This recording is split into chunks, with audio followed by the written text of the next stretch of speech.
one and all, and welcome back to another thrilling episode of Author Dome. I'm your humble Jordan Brennan. With me for the very first time is our astonishing author. Say hi, astonishing author. Hi. Hello. I was going to say hello, but I wanted to follow instructions. Yeah, it's fine. My favorite one is Brian David Gilbert, because obviously, like, it's the D20 format of, like, you're supposed to like repeat. Sure. And he goes, I say, like, whatever his was, and he goes, hello. I know what you want me to say. I'm not going to say it. I was like, perfect. Great. Amelia, thank you so much for joining me. This is so exciting. Right out of the gate, really important question. Yes, I'm here. I'm ready. Do you have any updated advice if someone was to come out via slide deck in 2025? I think, okay. Updated advice if someone wants to come out via slide deck. I would do probably more animations than I initially had. I think I would embed more songs. So initially, when I came out with the presentation, I just had I'm Coming Out queued up on Spotify to play at the beginning. I think I would have woven that a little bit more throughout the presentation. And I think I would have tried to make it a bit more engaging. I've worked in marketing a bit longer now since then. And so I think I would have had some more like, I probably would have tried to convince either one of my parents or anyone who I'd shown the PowerPoint to that they're at least a little bisexual, like, and really like try and relate to that. Yeah. So I think I would have made it a little bit more engaging. Like, hey, let's all figure out where we stand on the Kinsey scale so we can all come out together right now. I love that. Yeah, that's very important advice. I should also, I guess, like flag for the folks that have been following along for a very long time. It's back. I coughed real hard and I broke a blood vessel in my eye. It's why the ring light is off so that you don't have to see how bad it really looks. Because it looks super bad. Anyway, it's not painful. It doesn't affect my vision. It is getting to the amount of times that it has happened to be concerning. But anyway. Have you considered the fact that you might have been like lightly cursed? I mean, it is certainly possible, because this one was a cough, and that's a real bummer. Like the last one, less big one, there was a lighter one in between the two bad ones. I was like picking up something heavy at Home Depot and like putting it in our car, Mm-hmm. so like I understand where the strain came from. This one was just like I came back from New York with a cough. I coughed real hard, and then my eye was like, "But what if we look like we're bleeding?" Anytime a cough causes something to happen, it's just like, oh my God, I'm on death's door. Mm-hmm. I mean, I'm very obviously I'm a spring chicken and I will never die. But anytime I cough and like I have coughed and like thrown out my back, I'm like, oh, this is what they were talking about. Yeah, it's I've terrible. been warned. Yes. Oh, Amelia, this is so exciting. I have a million things that I need to thank you for, because I can really think of just like one. But it was like a lot of things in that one.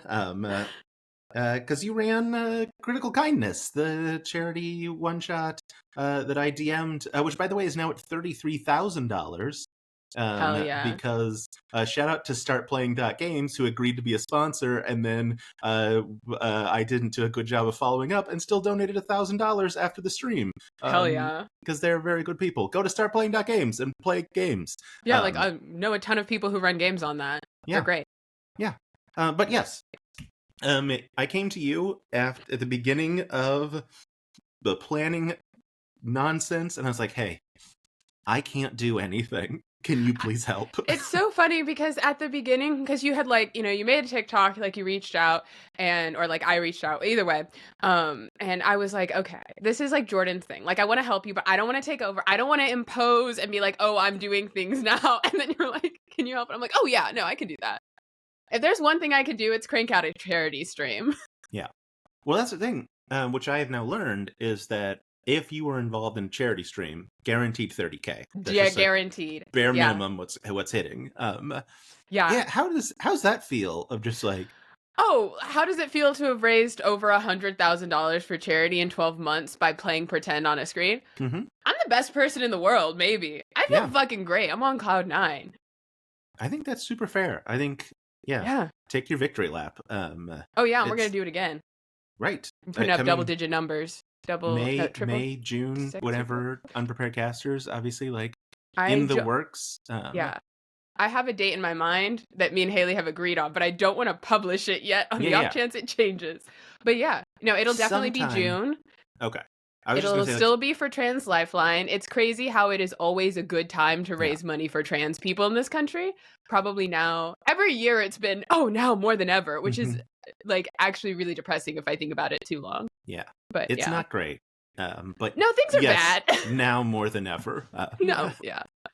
But yeah, so we'll still be doing that. I did realize though, when I was helping, may or may not have just ripped off the graphics from the Unprepared Casters one for this one, that I was like, oh, I don't have to wait till the last minute to design all the stuff for UC because it's just always trans themed every year. So I was like, oh, yeah. So yeah. That's maybe, very smart. You also, I mean, like, you made our cool little banner. You like made the whole layout. Look, if people have seen me stream on Twitch when I'm not on Riverside streaming, I am like in standard definition with 2 black bars on the side of me, because I don't own my computer and I can't access the webcam to tell it to be wider, which is that's amazing. terrible. So when I stream on Twitch, which does not happen often these days, I am very extra in that all of my overlays are torn paper that I draw on with crayon, scan into my computer, and then put on my screen. So I write like Assassin's Creed playthrough on paper with crayon and scan it in because it just feels fun. That's so fun. I don't understand how to make overlays. I tried for a little bit, and then I gave up. And people will send me videos of like, here's how to do it, and I don't watch them because I don't also want to learn. I am convinced that I could teach anyone anything. That's fair. So if you ever want to learn, but I also can deeply, deeply respect actively not pursuing new skills. Yeah.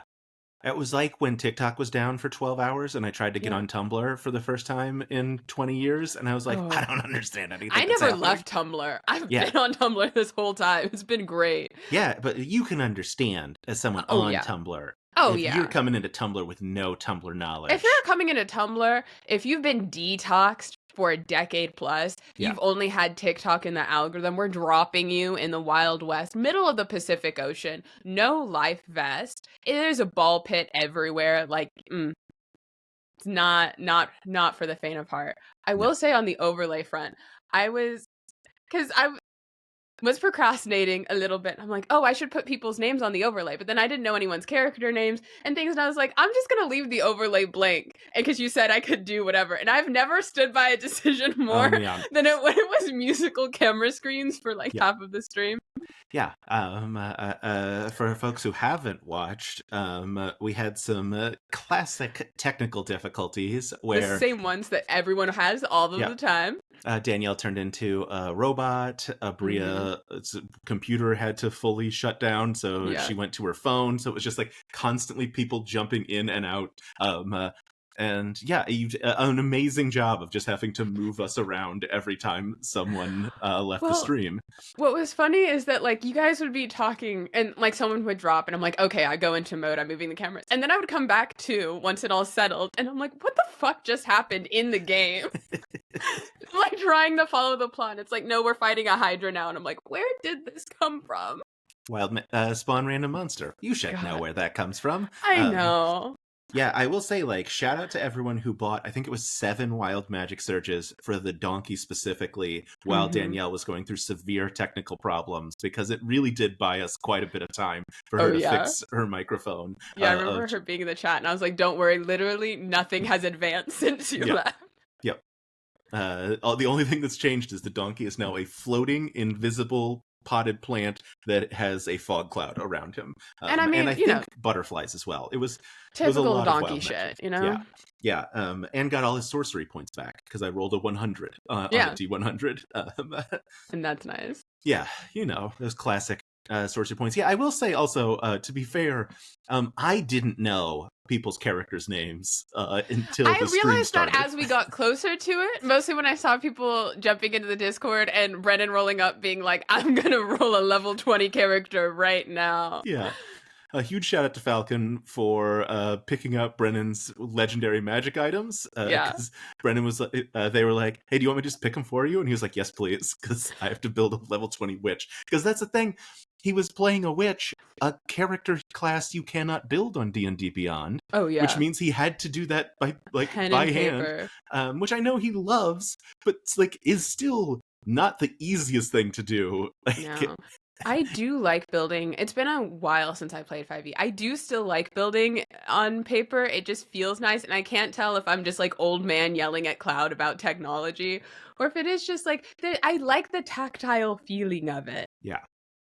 I like struggling to do basic arithmetic. Oh boy, that is keeps the mind sharp. I'll tell you what though, sometimes I'm on D&D Beyond and it's like, and I don't play that often, but it'll be like, you have a +7 to your attack, and I'm like, how?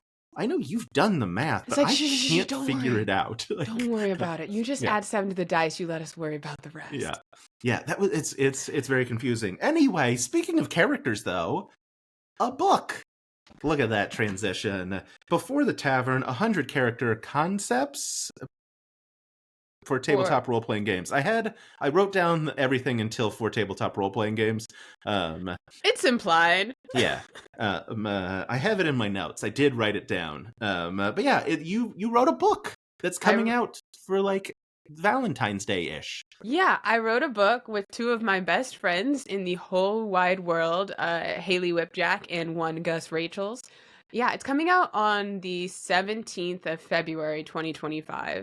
The release date got pushed back a couple times. So at first we were like, oh, you can get it as a Halloween gift. Oh, you can get it as a Christmas gift. Now you can get it as a post-Valentine's I guess, what's the next big holiday? Like Arbor Day? I don't know when the Arbor Day is. Arbor Day? No, that's in like April. It's like right around Earth Day. Maybe St. Patrick's Day. That's St. Patrick's Day, 1 month. It's exactly 1 month before St. Patrick's Day. It's probably close to Ash Wednesday, if that's your vibe. I think we'll be post Mardi Gras. Maybe that is Mardi Gras. I don't know what day of the week the 17th is. But anyways, you can get it in February, a birthday present for your favorite Aquarius and or Pisces. But yeah, it is exactly what it says it is. So the 17th is a Monday. Monday, okay. Just in time for Mardi Gras. Hey, actually, the 17th is President's Day. It's your President's Day. Yeah. Look, we're gonna be ignoring at least one president this year on President's Day. And I'm ignoring like at least like 42 at any given time. For sure. So instead of pretending that you care about presidents, get yourself a present. Wait, there is a president character in here. Or like wait, is there? Oh shit, the table of contents. There's nothing wrong with this book. I was going to say, oh shit, the table of contents doesn't have it, but the table of contents says everything a book could ever want out of its table of contents. But I think there's one where like your dad is like the president of something. You're a politician. Yeah. This is not interesting content of me just flipping through this book. Well, what is the book? How about that? Great concept. Great question. The book. So you think I would have my like elevator pitch for the book down by now? We wrote it like over a year ago. So the way this book is laid out, there's a little introduction that actually does a very good job of explaining what the book is, and then some guidance from me, Haley, and Gus talking about our approach to character creation, which turned out to be pretty similar. So then we all differentiated a bit, kind of taking a person first approach of like, I have a guy in my head, I'm going to make him real. Another one that's more like, I have a setting in mind. I'm going to try and make someone that can fit within that setting. And then another that's like, I have a mechanical build that I love. How do I take this math and make it into a character? The book is designed to be system agnostic. So after that, we have 4 major genres, which are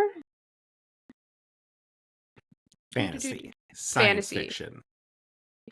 Fantasy. I'm out of genres. Fantasy, science fiction, modern, and historical. And historical, I will admit, is just a catch-all because we're like, okay, we need cowboys, we need pirates, and we need Cthulhu. Right. That's gothic fantasy is where we put that.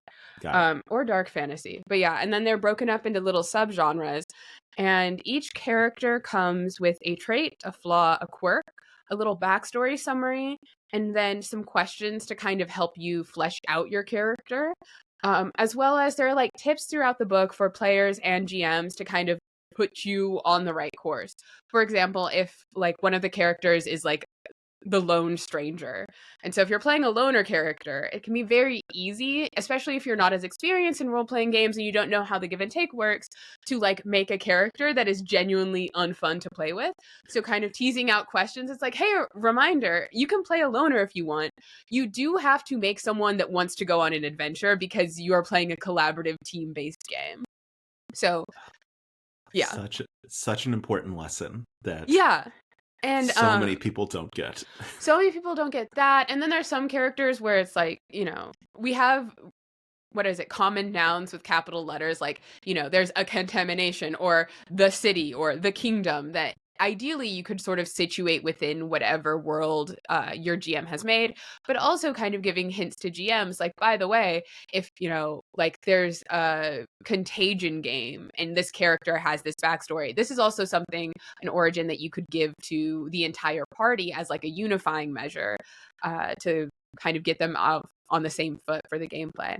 And do you want an exclusive thing that I haven't done yet? Yes. So, of course. The best feature about this book, in my opinion, is that the pages are perforated. And Haley kept making fun of me because at every point in the process, Allie, who is our editor at Dover Publications, was like, we're going to have perforated pages. I was like, how have you tested perforation? Like, what kind of perforation are we talking about? Because there's nothing worse than tearing a perforated page in a book and it tearing poorly. Because the page texture, it's like the thickness of a coloring book page, a little bit. And so it's made to be written on. So you can tear out the page. You can write your backstory on the back. You can put it with your physical character sheets. You could tape it to your screen, your monitor, so that way you can gaze upon it as you use whatever digital rule system you want. But I can try tearing it live on this pre-recorded show, and we can see if it's good or not. I can't wait. Okay, this one is one of my favorites. This character is the guy who has sword guns. Love it. Okay. Classic. I tore it badly. That's so embarrassing. No. This is my only copy of the book, too. Oh, no. Okay. I'm going to blame me. I'm not going to blame the book. Right. Okay, hold on. There's too much pressure. There was so much pressure. I mean... Guy who has sword guns. It's still pretty solid. I just made a little bit of a fumble. You'll be able to tear it better than I did. Yeah. You won't be recording it. You won't be recording it. There was a lot of pressure. But yeah, so the fun thing about this book is that, so me, Haley, and Gus, we basically, like the writing process was us brainstorming just like the vaguest outline of a character concept and then splitting up all of the characters and writing them and kind of going back and forth every few weeks. But if you know any of us, there are certain ones that are very easy to tell. Like, guy with sword guns is a very Amelia coded character. It's so good. That's very fun. I take questions from my Patreon before like any interview, and I have one very specific one for you, and it's how much for a signed copy, and that was from I think I'm pronouncing this right, Haley Wifjak. Haley Wifjak. Yeah. Wifjak. Well, that's a great question. We aren't currently selling Signed copies. If you purchase a copy of this book, where you can buy wherever you buy books, you can harass kindly your local bookseller and they will carry it. Because I've like looked up a ton, or you can buy it on bookshop.org. If you buy this book and then you find me at a convention, I will sign it for you free of charge. If we end up selling signed copies because there's just so much demand, I will tweet about it, but not on Twitter, on Blue Sky. Yeah. I love it. I do have one other question that Haley sent in. Is it about... Oh, yeah. Sorry. No, please guess what it is about.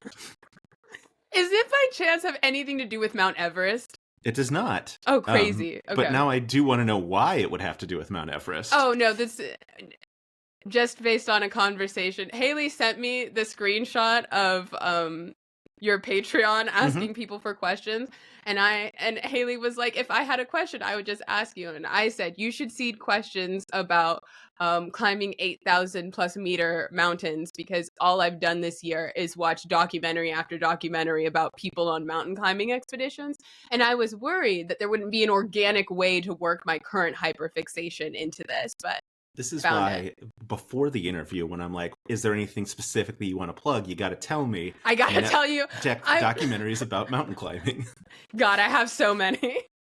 What was the other question? It's not about mountains. Your thoughts on Alex Brightman casting in the live production of Schmigadoon.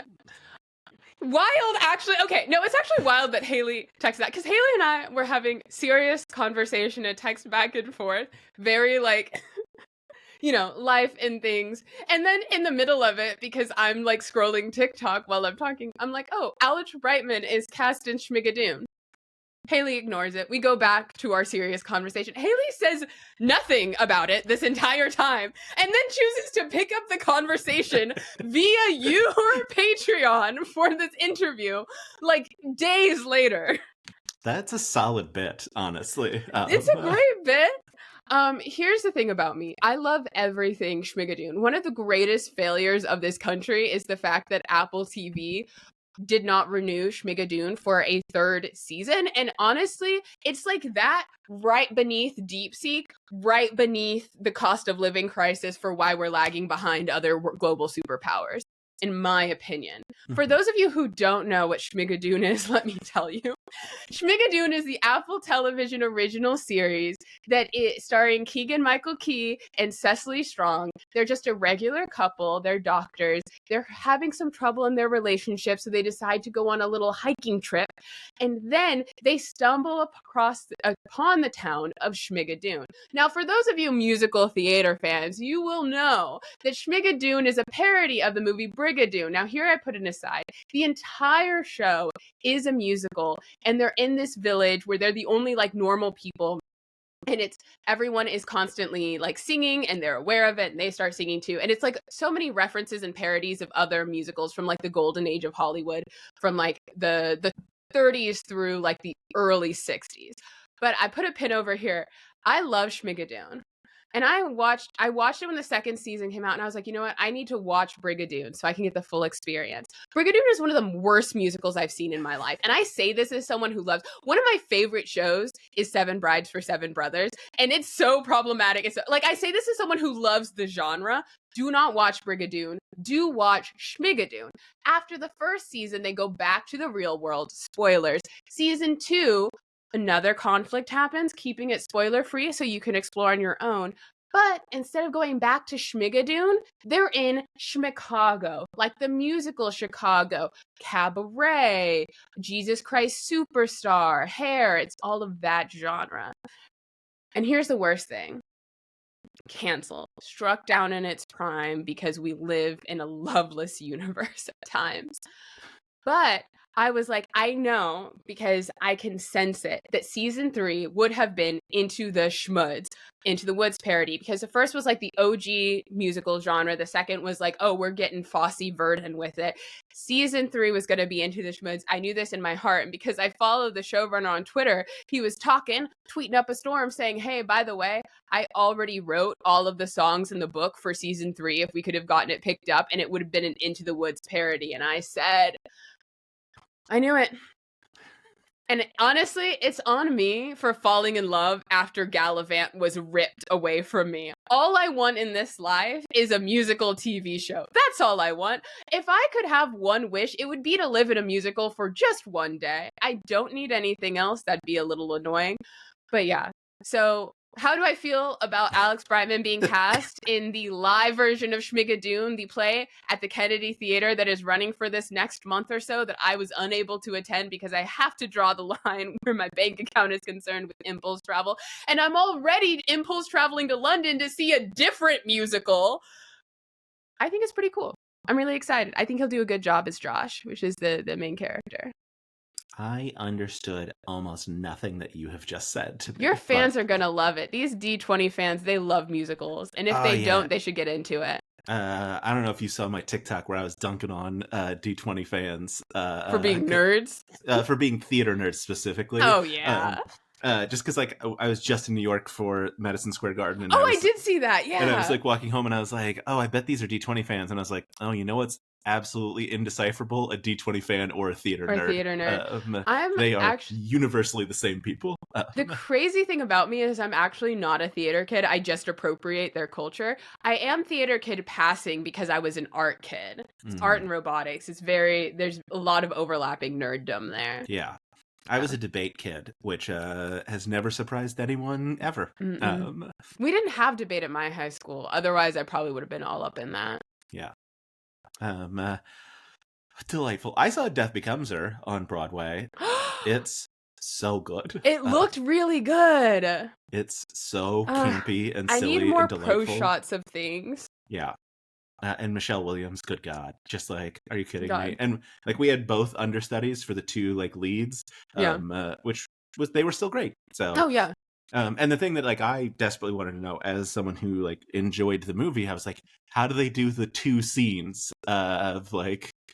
I haven't seen the movie. Oh, do you know the premise of the thing? Okay, so their bodies get broken because they're like immortal. And I was like, how are we gonna do that live on stage and not with like a pause and an edit? Anyway, it was super fun. And they pulled it off mostly very well. There was more. I wanted more in one of the things, but that's fine. Sure. Anyway, completely delightful. So incredibly campy. There's a song about wanting the gaze, which obviously starts in like a G-A-Z-E, but it very quickly transitions into a G-A-Y-S, and there's like a chorus line of men in like assless chaps and all the colors of the rainbow. It's very well done. I need it downloaded into my brain. Yeah. That's also how I feel about not seeing that one Dracula revival as well. That was very campy, very gay. Yes. Yeah. But yeah, when we were flying out to New York, my wife and I was looking at people and I was like, are these D20 fans like boarding the plane? And then I was like, these are just theater nerds, and I can't tell the difference because unless you're wearing the merch, you look exactly the same. Yeah. But yeah, that was super fun. Well, I feel whenever I see someone with like bright colored hair when I'm going to Gen Con, it's like, yeah, you're heading to Indianapolis this weekend. I know what you are. Yeah. Oh boy. How do you feel about Gen Con? I feel weird about it. Yeah. I've only been once. Yeah, well, they did that the weird shit with the Crit Awards about the pro-Palestine stuff. That was bad. I don't like that. Gen Con seems to be the largest. I mean, it is like the largest tabletop convention, but also as far as like industry folks go, it is like I've found more and more, especially since creating content online and becoming friends with other people through the internet who do the same thing, that conventions are like, they're just a convenient justification to see your friends. Yeah. Because instead of traveling to visit one person, I can travel to one area and see a lot of people. But like I used to go to Gen Con before I was like creating content just as a regular person, but like and my experience is like very different because I used to go and I used to like spend most of the day on the expo floor. I was going just to play and try board games, and now I just feel like I'm going to talk to people all of the time. Yeah. So that's interesting, and I definitely feel conflicted about returning again, just in light of what happened last year. It'll be interesting to see what the Crit Awards does and like how that changes for this next year. But I'm also very aware of the fact that I'm like, I don't really need a badge to go to Gen Con. Like I could probably get everything I need out of it just from going to Indianapolis that weekend and meeting with people.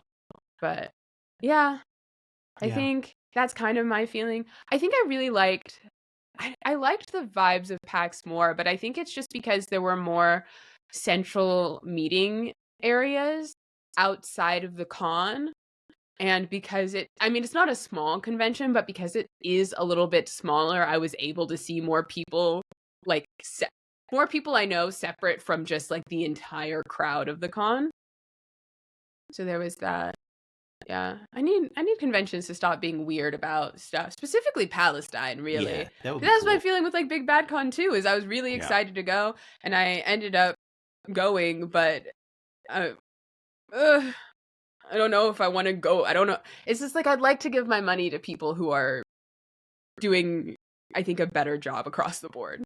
Yeah, that would be nice, wouldn't it? That would be nice. Yeah, my Gen Con experience. Well, first of all, I love the idea of buying tickets to shows so that you like don't have to like go wait in line. But oh boy, do I hate the process. And that like because from what I have understood, like in years past, it was like you might pay like $4 for a show, and this year it was like it's like $30 for the big shows, and it's like you guys get your like cheap badges are no longer a deal, right? If I'm paying $100 a day to see people play. Right. That was that. I'm glad they've got the digital ticketing figured out, because I remember there was when they were kind of like transitioning, you could buy your badge digitally and have it mailed to you, and I was like, great, I get to skip the line. And then all of my show tickets I had to pick up in person, so I was like, oh, I have to stand in this long ass line anyway. But yeah, it's kind of that sort of enshittification thing where everything is getting more expensive, especially like as the economy worsens, and I think more people are relying on things like shows as a form of income. And I mean, people do deserve to get compensated for what they're doing. 100%. But that also means that those prices go up, which just makes it inaccessible to more people. And that doesn't necessarily mean that fewer people will go, but it's like, if you are making things more expensive to cover your costs, then you will always be excluding people who can't afford to pay. And I don't think it's really worth taking a like self-righteous stance on that, because we're all trying to do the best we can, but it does suck to pay an extra like $100-something, especially like me. I'm like, I want to go support my friends. I want to be in the audience. I do not have money like that though. Yeah. I was like, all right, what can I was like, I'm going to pick like 3 things a day maximum. Like it wasn't even, I don't even think I did that. And then I was just like, okay, all right, we can't do this next one because it's, it's, I don't know. It was like, I think Desi Quest, the thing I desperately wanted to see. And it was like, it's $36. And I was like, the budget's gone already. I'm sorry. Like $30 for a show is not unreasonable, but when there are like 7 shows in one weekend you want to see, it's like, oh, okay. And you've already paid like the 100 and whatever it is for the badge. It's like $169 plus you've traveled there plus lodging. But which, oh boy, I've told the story before. I don't know where, but like I had the weirdest Lyft drivers I've ever had in my life. That's in crazy. Indianapolis. And like one of them was listening to like a book, an audiobook in French. And he was my favorite one because he didn't talk to me. Because other ones, one of them asked me, I was like, I hadn't eaten. I went straight to like on whatever Friday when I got there, went straight there and like went to a show. And like on the way home, I was saying, because the guy was like trying to have a conversation with me. I was like, hey man, I'm really sorry. Like I'm really out of it. It's like 10 o'clock. I haven't had anything to eat. And he goes, oh, you know what? I forgot to eat too. And then like he's driving me to a hotel, which is like 30 minutes out of the city because I didn't buy a hotel in time. And and he's like, what's up near there? And I was like, I don't know. I just got here. I'm in a Lyft going to a hotel. What do you think I know? And then he asked me to look it up. So I had to open up DoorDash, put my hotel in as the location, and then start scrolling through to see what was open around my hotel. Crazy. And the answer was nothing. Because it's a suburb of Indianapolis at night on a weeknight. Yeah. Oh, boy. Anyway, I'll probably be there this year. I'll probably end up. Last year, I did consider ditching to go to Hinterland Fest because I'm from the center of the country, so something that's an 8-hour drive away is not unreasonable because NoahCon, Chapel Roan, and Hozier were all headlining, and I was like, I could just go. It's just 8 hours away, and then I'm like, you're not gonna do that. You're gonna go to Gen Con. You're gonna see your friends and hug them in person. Yes, and I will say for $8, I think. Unprepared Casters put on a hell of a show at Gen Con. $4. That's so much cheaper than I thought it was. We did not even remotely get near breaking even on that. But it was a great show. Speaking of Unprepared Casters, look at these transitions, huh? You do that.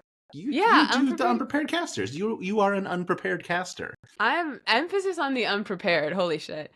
But yeah, Unprepared Casters is a podcast I do with one Haley Whipjack. It is an actual play podcast. I know people listening to the show know what actual play is, but just in case you don't, it is a TTRPG podcast over the first several arcs back when it was Gus and Haley. We just did Dungeons and Dragons, and then we've since spun off into other systems.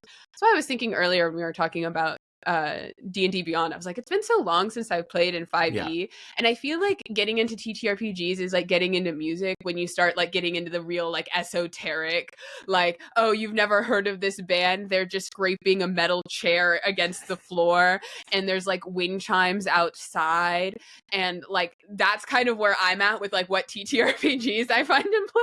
But I think on the show I'd put us in like a light rock kind of area. But yeah, unlike a lot of actual plays, I think one thing that sets us apart is we focus on very short arcs. So instead of having to catch up on like hundreds of episodes of content, typically each like arc is 6 to 8 episodes. We do some one shots, we do some like micro series. But yeah, you don't have that much to catch up on. We're often playing a new game, so if you've ever been nervous about trying something new, getting out of the D&D bubble, or even D&D, you can watch us kind of struggle through in front of an audience. And if we can do it and be kind of wrong and get the rules wrong and have a good time in front of an audience, you can do that with your friends. And it's also especially as we switch systems, it's gotten interesting because everything is situated in the same world. So we just are constantly making up lore. So it's like, okay, well, we want to play Starfinder, so I guess we're in the future now. Or here's how talking animals only exist in one part of the world for right now, and it all makes sense when we played like Wander Home. So that's kind of, it's like I have the rule of I want every single thing we do to be canon, no matter how shoehorned it is. And so far Haley has entertained me with that. As they should. Look, as someone who has just ran a one-shot in someone else's world and am trying to convince Brennan Lee Mulligan that everything we did should be canon. I think it should be. Yeah. I said it way in the past. Let it just be the thing. Yeah. Bria was the one that came to the table with a very important name from the current campaign and was like, but what if I'm this person? And I was like, well, I think that's great. I don't know how Brennan's gonna feel about it. And that's why it's called collaborative storytelling. Exactly. We're all bringing in ideas. It's not just one person's to veto what is or isn't. What is canon anyway, when you think about it? Yeah, I mean, to be fair, Brennan said it was canon, but in the Marvel 616 style of everything is canon and it's just multiversal. And I'm like, all right. Okay, well, so we sold out. We're just trying to squeeze money out of the franchise. Fine. Yeah. There was a thing I was going to say. It had to be about, because if people are watching this, they're probably fans of people like Travis McElroy and Zach Oyama, I'm sure someone else that I can't think of, who have been guests on Unprepared Casters. Oh, yeah. I'm going to be so real. I think immediately after the one shot with Travis McElroy, I think my brain blacked out the entire thing. The only thing I remember is making fun of Travis for being old, doing a bit about Bop It, and assuring Travis that I would not steal his character's skin. I mean, yeah. And what more can you want from Dungeons and Dragons? Exactly. Yeah. I mean, look, I very much feel that someone referenced something. People reference things that happen in my interviews that I don't remember because as soon as they're gone from me forever. And we'll reference it like months later, but like in the game specifically that I just ran, someone like said something that I did, and I was like, I don't have any idea what you're talking about. That's the thing is people reference stuff I say on the podcast, and I was like, guys, I'm just saying shit all the time. I get on here, I get in front of a camera, I get in front of my little microphone or on my cell phone, and like, I'm just saying shit. I stand by it. I don't remember it. Yeah. Yeah. Someone very specifically said to me, they're like, "Hey, I was thinking about this thing Brennan said," and I was like, "I don't know what you're talking about." That's And they were like, "Yeah, but then these people reacted this way, and you like helped move the story on." I was like, "I don't have any idea what you're talking about." Yeah, we're very, very blessed over at Unprepared Casters that there's a wiki where people have written down a lot of the important information. Because I'm like, what's the name of this? When is this set? I still don't know the year anything happens in that podcast. Haley has told me so many times. I lived it. I was there when the deep magic was written. And yet, it's too hard. I've got to keep my brain open for fun facts about Mount Everest and other tall mountains. Do you have any good mountain facts for us that you could throw out? I just did an interview with Sound of the Forest, and she had lots of bug facts for me. So if you want to chuck some mountain facts I my was way. Literally thinking, just to get an aside, I was just thinking about how much I like love her presence in general, because she gave me 2 moths that she thought reminded me, and I'm like, these moths are about to be my whole personality. Actually, I love that. Fun fact. Well, okay. Well, here's the problem. None of my fun facts about Mount Everest are fun, because all of the documentaries I've been watching have been about disasters that have happened. Yeah, I guess there probably aren't a whole lot of documentaries that are like, and then we climbed to the top and everything was great. There are, actually. So the reason I got into this, someone I followed on Substack watched a ton of documentaries and sorted them into categories. So there's a whole category for Mount Everest and Hope and not Mount Everest and Hope. I just haven't really been watching those. Like, the only one of those that I watched that was remotely about climbing and ended good was Free Solo, which is that one that won an Oscar a few years back.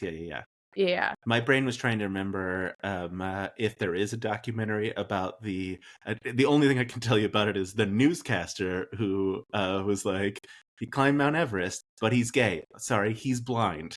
Yeah. And I was like, was that a documentary? It feels like it should have been. That's someone who was blind climbing Mount Everest. But what's crazy is there's this documentary about a guy who is, I think, the first paraplegic to climb Mount Everest, but his entire climb was marred by the fact that, like, on his way up, he saw someone who was like in a cave dying, just like stand still, because you get frozen to death and they can't move, and you typically. Sorry, there's like a whole aside about like the ethics of people on cave and mountaineering and stuff that I can't get into. We got to focus. But anyways, so he was like, I can't help this guy. I'm going to radio for help and go up. For whatever reason, his radio was not his radio signal was not received. So that guy, hours later on the descent, he's there. Other people thought that he happened to die in a cave that's famous for already having a dead body in it. So they also think that several people probably saw this guy and were like, oh, that's the dead body in the dead body cave, and kept going past. So all this happened. All this to say is, out of all the people who walked past, this guy ended up passing away on the mountain. This paraplegic guy gets blamed single-handedly for like being the embodiment of everything that's wrong with Everest, gets called out by Sir Edmund Hillary himself. Imagine being a mountaineer, being a paraplegic, he got frostbite on the stumps of his bones, because on the way down it was so painful. He didn't realize until he was in a hospital. Doing one of the most difficult physical feats, and that was still back when it was even a little hard. I mean, it's hard now. I've looked into it a lot. I'm not going to climb Mount Everest, don't worry. But like, it kind of used to mean something. Now you're just waiting in line to go to the summit. But anyways, you overcome all of that.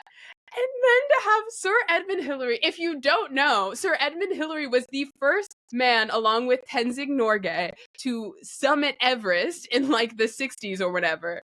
Call you out and say you're everything that's wrong with hiking, with mountain climbing. That's a real The documentary did kind of clear his name, though, so that was good. That was not fun fact, but it was a fact. That's the problem, is everything I know about Everest does involve death. And the things, don't climb 8,000 meter mountains. And okay, here's actually something useful for your audience. First rule. Don't climb mountains that are higher than 8,000 meters. That's 26,000 feet about for freedom units. 2, if you have to climb a mountain above 8,000 meters, don't start with Everest.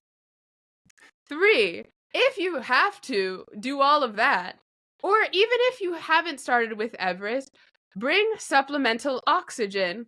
And 4,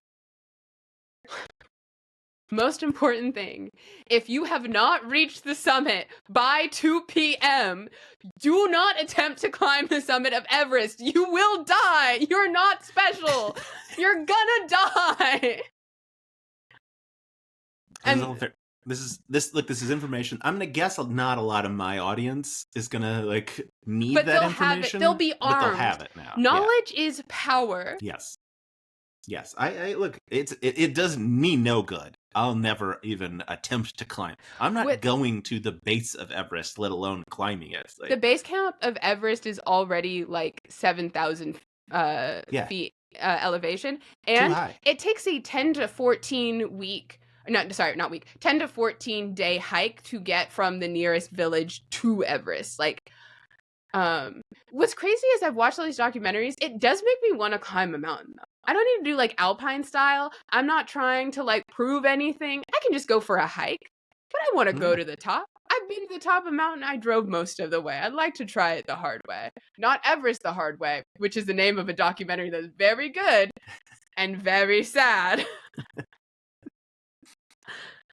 I mean, I think you should do that. I think you should summit a mountain. That's like.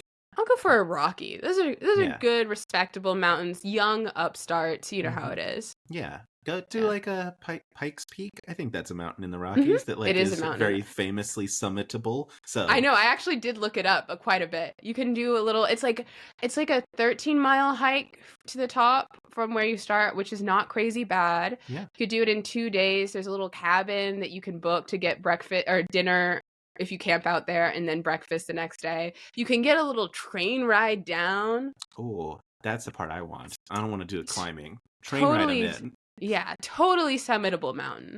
Yeah, definitely. Yeah. I love that. That's very fun. I mean, not really fun. The facts weren't fun. The idea of you summiting a mountain, fun. A train, fun. Trains are great. I do have a real question. Oh, sure. I didn't realize you had those. Yeah. Okay.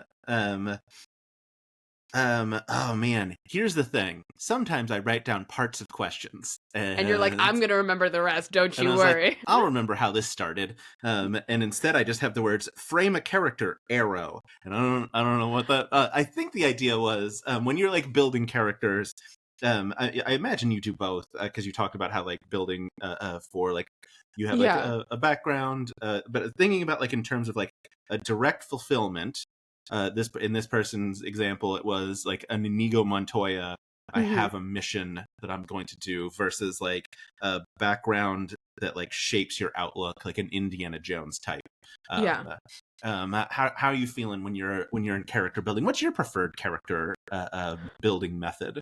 I think my preferred character building method, and this was actually something that me, Haley, and Gus kind of like were going back and forth, because honestly, I don't think either of us has one particular way in which we always made a character. We kind of lied in the book and said we did because it's a book and it reads better that way if each one of us has a different thing.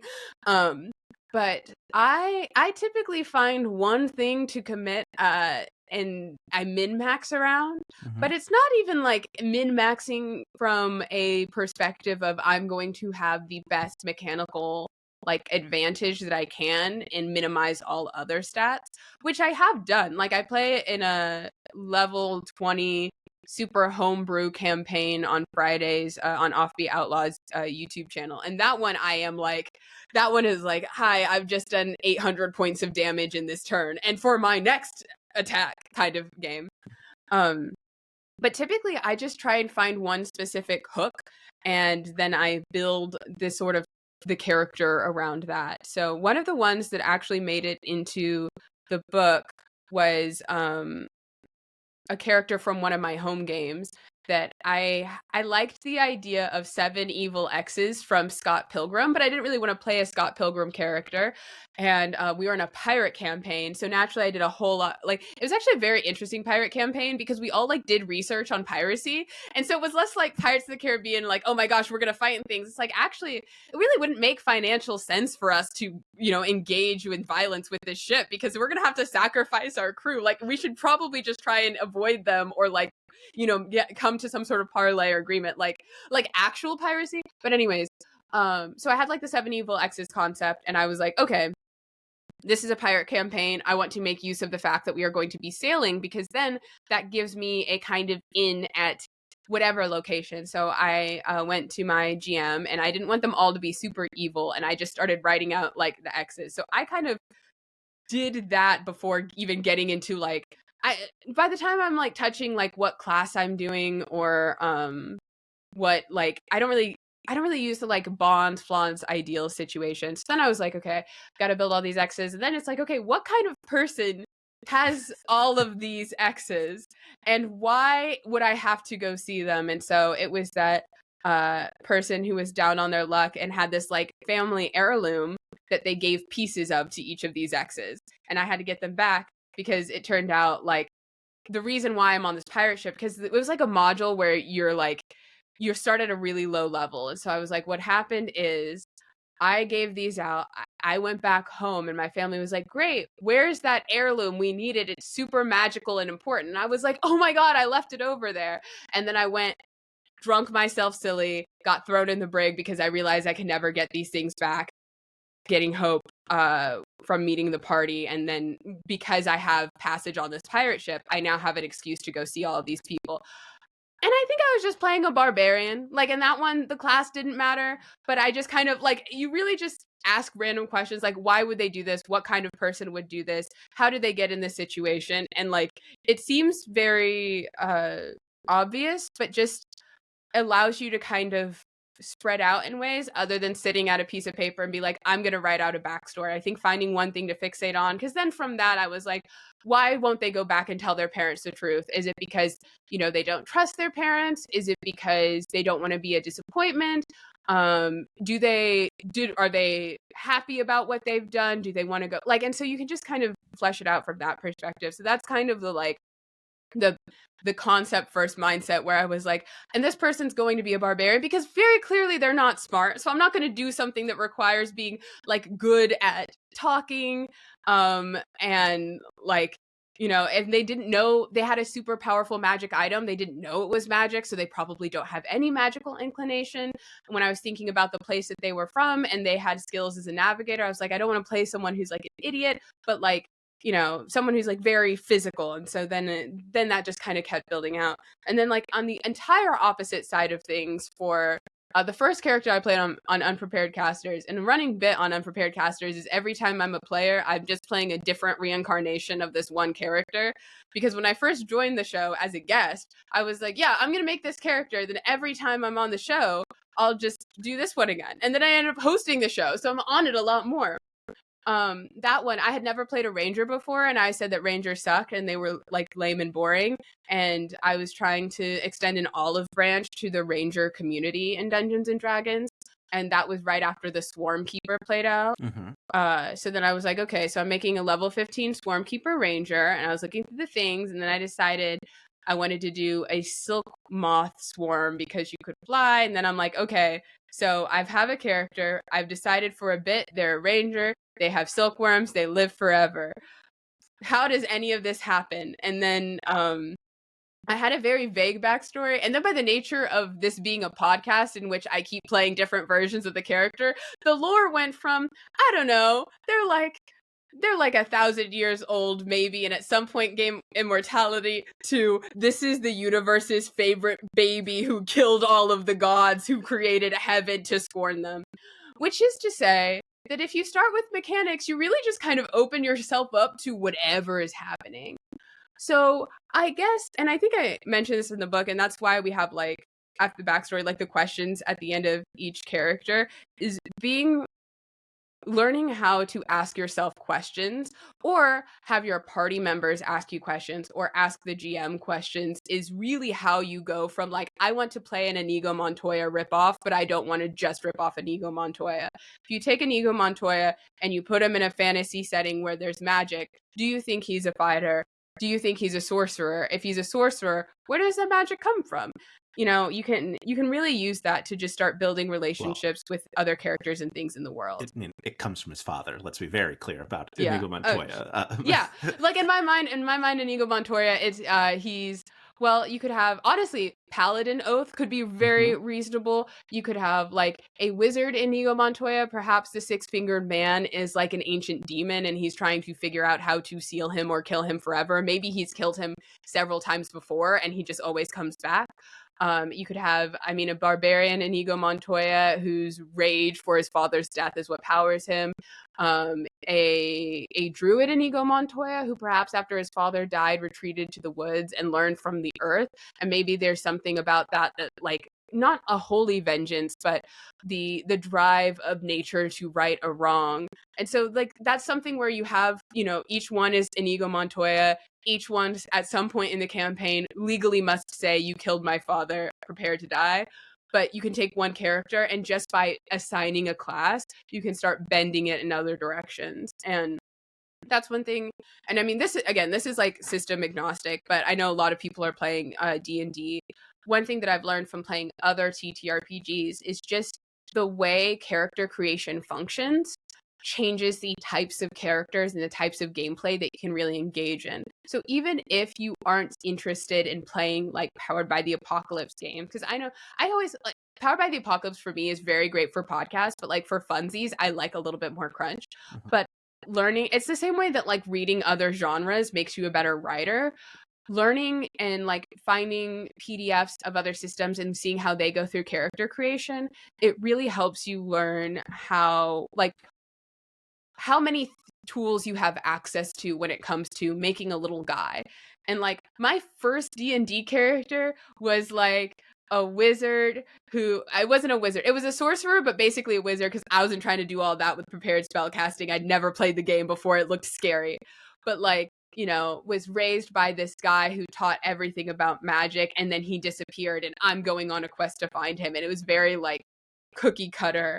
And my most recent character that I've played was a quasi-immortal, like, soul bound to an android body that reincarnated every time they died. And my party member was my ex-wife, my current boyfriend, and a goblin named Pickles.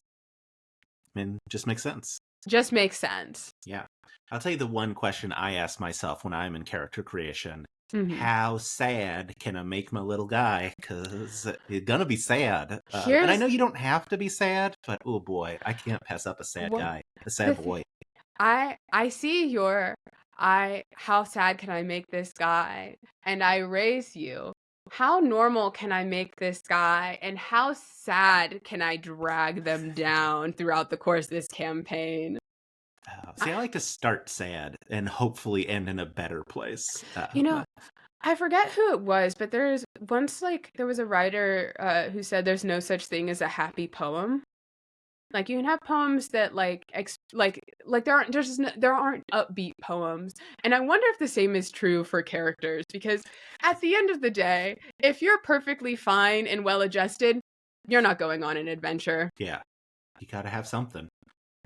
Amelia, this has been such an absolute delight. Hold up the book again so people remember to go get sword guns before the tavern. Get sword guns and so many other great things. Yeah. Oh, absolutely fantastic. This has been such a delight. Obviously, also everyone go listen to Unprepared Casters, join the Patreon, do all the things. I'm on the Patreon now. I think I didn't cancel this time.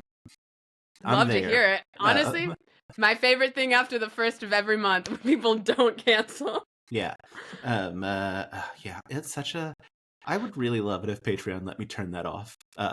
Just be like, hey, your money went down. I'm like, great. You don't have to tell me who, Patreon. You don't have to tell me who. You don't have to remind me. I felt it. I could tell. Sometimes it's people I know, and I don't fault them, because obviously, you might have a rough month, or you're so behind on my interviews, there's no reason for you to be here. I totally get that. It still stings a little bit when you see it, and you're like, but you're my in real life friend. You're my real life friend. Give me $5 a month, please. Yes, I joined exclusively to beg your Discord for money. That's like my whole thing. I will say, if any of you listen to Unprepared Casters and are so led to join the Patreon, in addition to begging our Discord for money, actually don't do that unless you're Jordan. Yeah. But For charity, not for myself. Sorry, I'm just imagining a world where you get on our Patreon Discord and ask people to sub to your Patreon. Here's my Ko-Fi. Send. Yeah, but for our 3 Burritos patrons, which is 25 and up, you get exclusive Patreon-only streams in which you can watch me and Haley play Undertale or random CD-ROM games I've found ripoffs from my childhood of.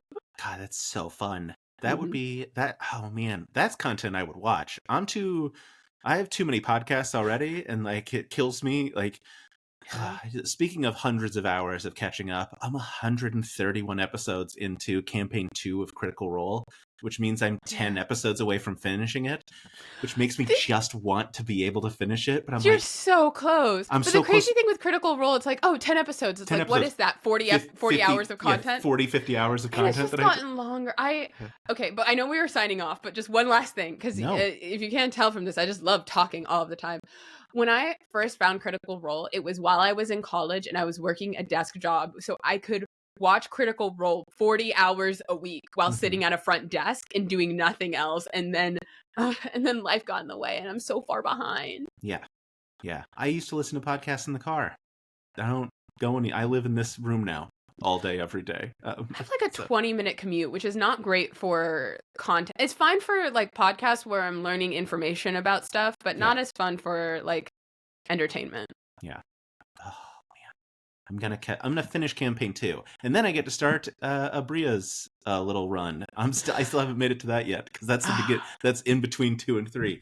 Anyway, and then someday I'm gonna listen to more Unprepared Casters because I've listened to some because I did a little prep when I first was gonna interview Haley. And people were like, "Here's where you should start." It's like I went and started listening to some of the one shots. Just listen to the space one and listen to God Killer. Yeah.